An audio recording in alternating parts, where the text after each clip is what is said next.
समोर आता या ठिकाणी जगनकुमार वेळवणकर, त्याचबरोबर शेजारी काळूरामदादा वेळवणकर बसलेले आहेत आणि हौसाताई बसलेले आहेत. तर हौसाताई, तुमची गवळण मगाशी आम्ही ऐकली आणि खूप सुंदर, आणि खरोखर तुम्ही जगनभाऊ यांच्या पाठीशी गेल्या 30-35 वर्षापासून अगदी ताकदीनं उभे आहात आणि तुम्ही चांगला तालासुरातला तमाशाफड चालवलेला आहे. तुमचा जीवन प्रवास या तमाशा फडामध्ये किती वर्षापासूनचा आहे? आता त्याला बरेच वर्ष झाली, तसं सांगता येत नाही किती वर्ष झाली. 30 वर्ष झाली. 30 वर्ष झाली, 30-32 वर्ष झाली. बरोबर.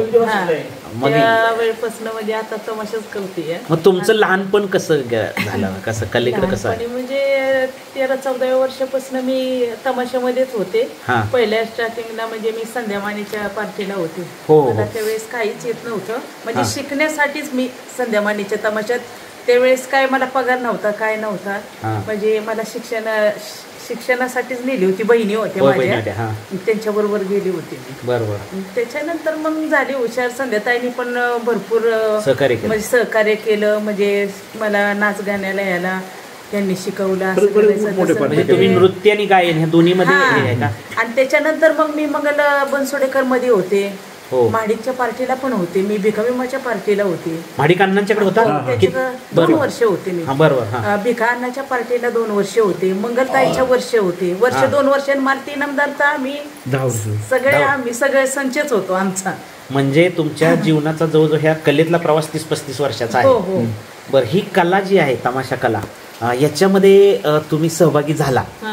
मग काय हो, म्हणजे आता हे इतर सगळे कलावंत, इतर कला प्रकार आणि तमाशा कला, याच्यामध्ये खरोखर बरे वाईट अनुभव असणार, नक्की काय त्याबद्दल वाईट नाही असणार. पण तरी पण ही तमाशा जी कला आहे ती समाजासाठी किंवा याच्यामध्ये आपण काम करतोय, याचा आनंद राहिलाय का सातत्यानं? आहे की आनंद आहे ना. आता कलाकार आहे म्हणजे आनंद, कलावंतांना आनंद आहे, पण आजचा जो प्रेक्षक वर्ग आहे तो बदल. तेच मला विचारायचं आहे, प्रेक्षक वर्ग आजचा आणि पूर्वीचा काय फरक आहे? फरक आहे लई, बराच फरक. लय बराच फरक आहे. बरोबर. पहिले जाणकार माणसं ऐकणारे होते, आता काय ऐकणार. जनापासून पहिलेपर्यंत लोक ऐकत होते, आता लोक मग गण म्हणायला लागले का ते समोरच्यांचं वाकडं. म्हणजे आता तुमची स्वतःची पार्टी आहे, त्यामुळं तुम्हाला स्वातंत्र्य आहे थोडं.